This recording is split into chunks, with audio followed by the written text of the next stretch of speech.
What is the history behind the progressive pride flag?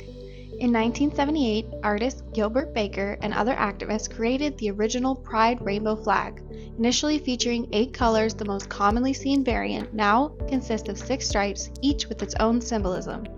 These colors include red for life, orange for healing, yellow for the sun, green for nature, indigo for harmony, and violet for spirit. In 2018, designer Daniel Quasar created the Progressive Pride flag.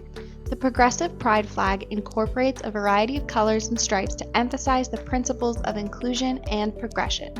The design features a chevron with 5 colors added to the traditional rainbow flag, combining elements from both the Pride rainbow flag and the transgender Pride flag.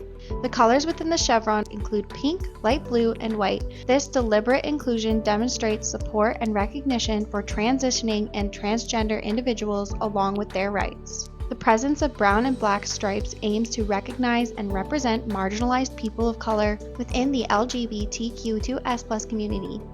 The black stripe serves as a dual purpose, honoring those lost to HIV and AIDS and acknowledging the stigma that still surrounds those living with the disease. In 2021, a newer version of the Progressive Pride flag was designed to include a yellow triangle with a purple circle representing the intersex pride flag. The Progressive Pride flag is a powerful symbol of unity, inclusivity, and progress. It reminds us that our community is made up of diverse identities and experiences, and it encourages acceptance, understanding, and support for all.